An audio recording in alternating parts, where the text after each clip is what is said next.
J'ai dirigé Elektra 2 fois dans ma vie, juste maintenant, il y a quelques mois, en Espagne, un peu version concert, un peu plus version concert que nous faisons ici à Bordeaux. Et il y a plusieurs ans, à Londres, encore dans une version concert. Mais maintenant, à Bordeaux, à l'auditorium, nous avons la chance, vraiment pour la première fois, de faire ce que Strauss a réellement réussi à faire avec cet opéra, à Dresde la première fois, et puis la première à Munich, 15 jours, 3 semaines après.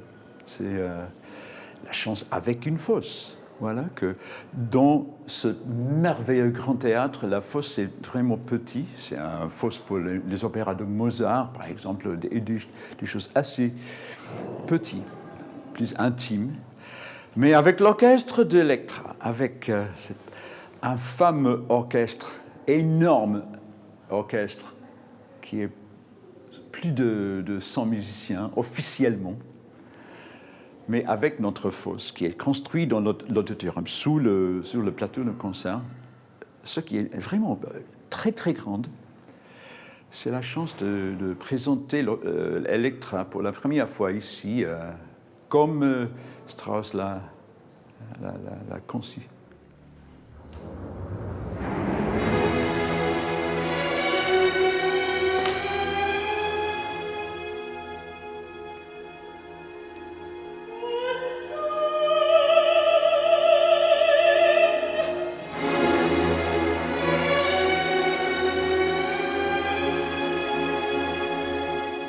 On voit dans la partition les ambitions de Strauss, imprimées sur la première page. Et puis, il faut décider de faire comme il l'a fait. Lui-même, pour la première fois, pour chaque fois qu'il l'a présenté dans les grands théâtres, comme la création à Dresde, le Semperoper, et puis à Munich, et puis à Vienne, c'était inatteignable. C'était impossible de trouver l'espace pour tous ces instruments. 18 altos, le son c'est incroyable, mais c'est vraiment... Dans des versions concert avec l'orchestre sur un énorme plateau de concert, c'est peut-être possible. Mais on n'entend pas les chanteurs en ce cas. Mais dans les fosses, dans toute l'Europe, et même dans les grandes fosses, à Bayreuth par exemple, pour Wagner, parce que voilà, on peut dire que pour Strauss, pour moi, c'était une cas pour lui d'essayer d'avoir une ambition de faire un de plus que Wagner.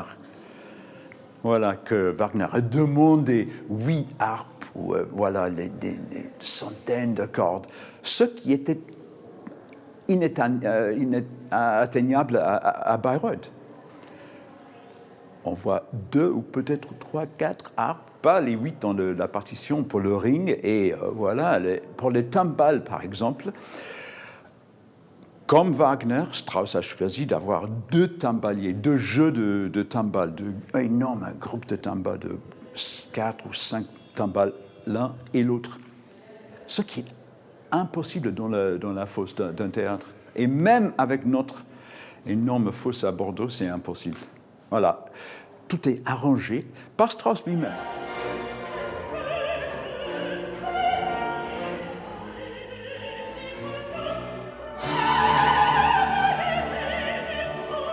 Il y a quelques mois, j'étais à Munich pour diriger l'orchestre de la radio symphonique. C'était un concert, Rundfunk, Bayerischer Rundfunk. Mais j'ai visité la bibliothèque, mes amis à la bibliothèque de l'Opéra de l'État, de Staatsoper à Munich, là où ils ont tout le matériel de Elektra, parce qu'ils le jouent souvent. C'est le même matériel. Toutes les parties de l'orchestre sont exactement même ceux que Strauss a utilisés la première fois en 1908. Et tout est écrit là.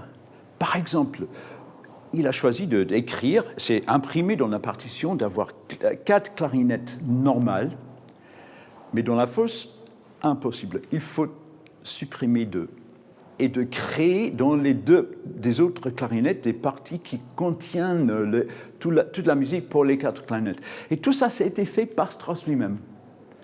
Une partie, la musique pour les timbales. C'est impossible d'introduire 2 jeux de timbales dans la fosse, voilà, qu'il a fait. Strauss lui-même, des corrections et des modifications pour avoir tout ça joué par un timbalier. C'est très, très intéressant. Et on voit, dans la musique, on voit les petites signes en crayon bleu. Ça, c'est pas forte, il faut que vous jouez piano à ce moment.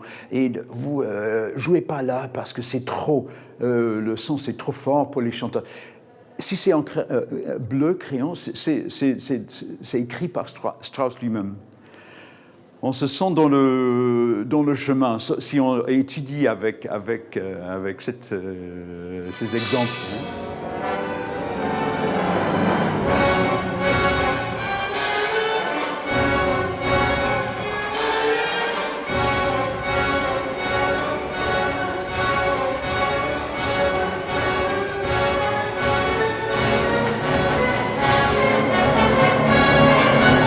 Revenons en arrière, 3 jours avant le spectacle, parce que ces 3 jours, il faut récupérer, parce que les rôles des femmes, spécialement, sont énormes, fatigants aussi. 3 jours avant, la générale, tout le monde sur place, tout là, les lumières. Et vraiment, c'est pas une version concert que nous présentons, c'est quelque chose de beaucoup plus comme une petite production. Orchestre en fosse, on a fosse, les chanteurs avec un peu costumiers, mais avec des décors très simples, mais des décors, et avec lumière, voilà, et sans musique. Parce que version concert, on voit souvent les chanteurs dans une ligne sur le plateau avec les partitions. Non. Ici, pour Elektra, elle bouge, les réactions sont comme sur la scène de l'opéra. Voilà. 2 jours avant la générale, il y a une pré-générale, presque le même. C'est enfilage, et tout le monde est là, l'orchestre est là, bien, tout le monde, les chœurs, donc dans les coulisses. C'est vraiment énorme, avec les servantes, les serviteurs, les hommes, tous les caractères dans l'espace, mis en espace. Et avant ça, plusieurs répétitions chaque jour. Nous avons commencé dans l'auditorium sur le plateau avec l'orchestre seul. Parce qu'il faut se souvenir que pour monter une production à l'auditorium, c'est très difficile, il faut connecter tous les événements.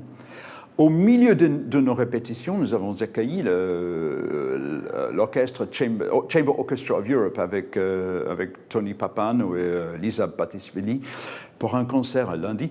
Nous avons fait avant ça des répétitions pour l'orchestre seul sur le plateau. Et immédiatement après le concert, lundi soir, les mecs, les techniciens, fabuleux techniciens de l'orchestre, ils ont fait créer la fosse. Les sections en avant sont descendues pour créer la fosse. Et la fosse, c'est maintenant sous le plateau. Ils ont créé tout ça. Voilà, pour continuer. Combien de répétitions? 7 répétitions avec l'orchestre, dont 4 avec les chanteurs aussi. Et puis une pré-générale et puis une générale. Avec les chanteurs là, en concert, dans une ligne, tout le monde très discipliné avec la musique, souvent avec les partitions. La concentration, c'est complètement sur la musique et rien d'autre.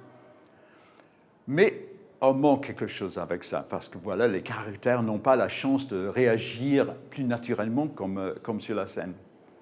Et avec Elektra, nous avons un mélange entre les deux.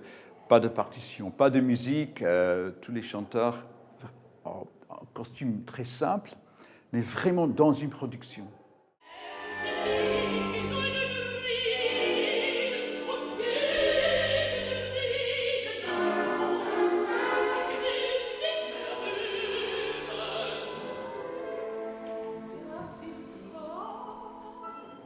c'est très très spécial, même dans le cadre des compositions de Strauss, parce que c'est vraiment le plus grand, le plus épique, on peut dire. Mais c'est dans une série des opéras. Il a commencé avec Salomé juste avant, mais il s'est rencontré avec l'écrivain Hofmannsthal, et c'était le début de quelque chose d'extraordinaire pour lui comme créateur. Ils ont créé des drames, voilà, avec Elektra, mais très contrastés, puis avec Rosenkavalier aussi, par exemple, mais avec un énorme développement des caractères. Et comment Strauss a pu écrire pour soutenir, pour ajouter, pour coloriser les caractères du drame, ce qu'il a trouvé avec Hofmannsthal.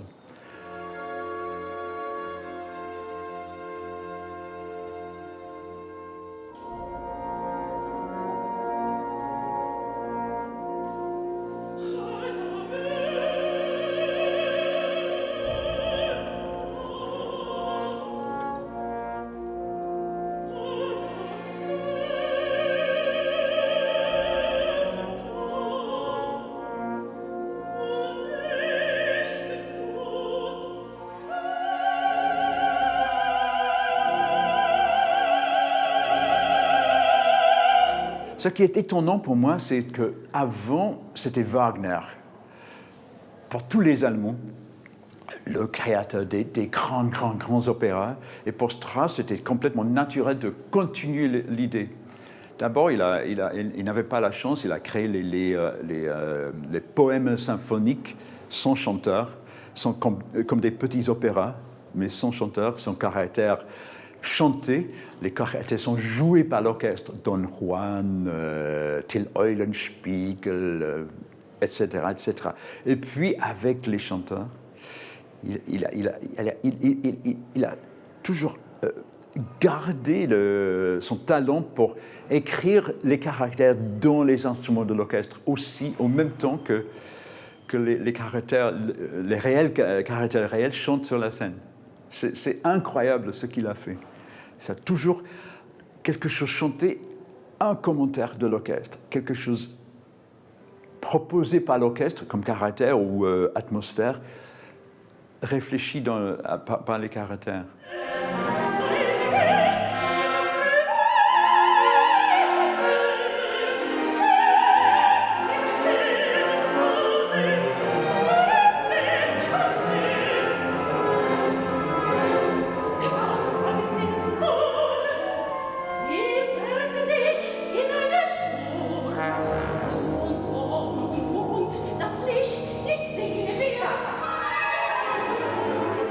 On parle toujours de